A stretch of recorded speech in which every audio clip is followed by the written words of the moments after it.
were dragons when I was a boy. Sau thời gian dài chờ đợi, hãng phim DreamWorks đã hé lộ những hình ảnh đầu tiên của phần nối tiếp loạt phim hoạt hình đình đám How to Train Your Dragon: The Hidden World, từ Việt hóa là Bí kíp luyện rồng vùng đất bí ẩn. We did it! The world's first dragon Viking utopia. Với thành công vang dội ở những phần phim trước, lần này câu chuyện được tiếp nối với tình yêu đầu đời của chú rồng răng súng và chuyến phiêu lưu cùng những người bạn đồng hành. Hiccup và răng súng đã cùng nhau phá bỏ định kiến của người Viking về loài rồng, giúp người và rồng có thể sống bên nhau hòa thuận, vui vẻ. Trải qua nhiều thử thách, đôi bạn đã trưởng thành và đều là kẻ dẫn dắt dòng tộc của mình.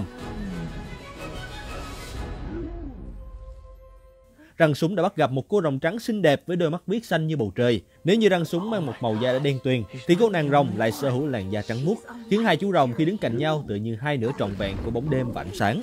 Gặp được tình yêu sét đánh, răng súng đã trở nên phấn khích tột độ và sẵn sàng làm mọi thứ để có thể được ở bên cô nàng. Thế nhưng trong quá trình thả thính ấy, chàng thanh niên này cũng gặp phải không ít tình huống éo le.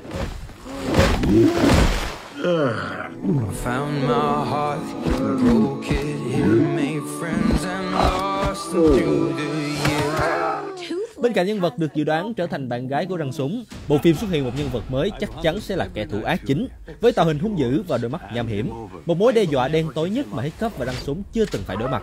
Liệu họ có thể bảo vệ được sự bình yên của toàn ngôi làng?